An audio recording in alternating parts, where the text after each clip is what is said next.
If you've been married 10, 15, 20 years and you feel distant, but you can't quite explain why, this message is for you. Because the number one mistake couples make after 10 plus years together isn't cheating, it isn't finances, it isn't even lack of sex. It's emotional neglect disguised as normal, until the marriage feels cold, quiet, and heavy. Early in marriage, you check in, you ask questions, you pursue each other. But over time, life gets loud. Kids, careers, health, stress, survival mode. And without realizing it, couples stop intentionally connecting.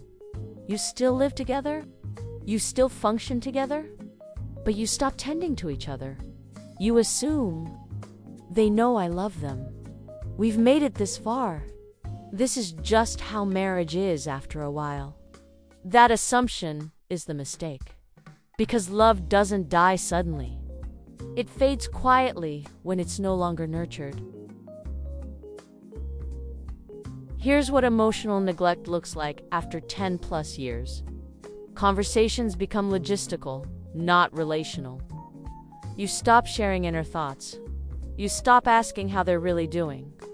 You feel unseen but can't explain why. You feel lonely, even while married. And the most dangerous part? No one is yelling. No one is cheating. No one is leaving. So you convince yourself, it's not that bad. But emotional distance doesn't need drama to be destructive. It just needs time. And over years, that distance creates resentment, numbness, and eventually, disconnection.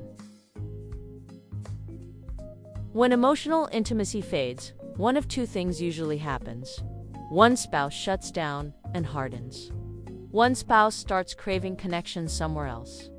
Not always physically, sometimes emotionally, sometimes through work, sometimes through friendships, sometimes through fantasy.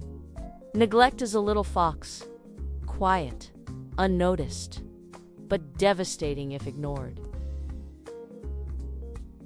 Strong marriages after 10 plus years don't happen automatically. They are intentional.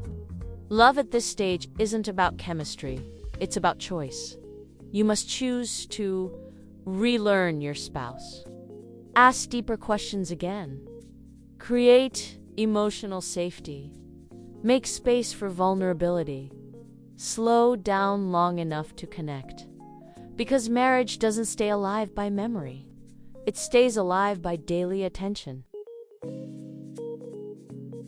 Here's where real change begins. 1. Name the distance, without blaming.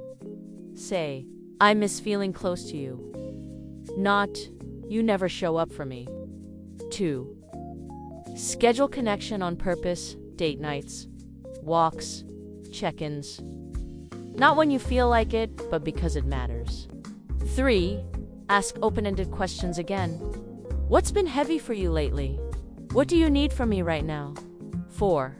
Pray together, even if it's awkward. Nothing softens hardened hearts like inviting God back into the center. If you've been married over a decade and things feel distant, hear this clearly. Your marriage isn't broken, it's unattended. And unattended things don't heal themselves. But with honesty, humility, and intention, what feels numb can feel alive again. If this message spoke to you, like, share, and subscribe. And tell me in the comments, how long have you been married? And what's the hardest part right now? This is real marriage, real talk.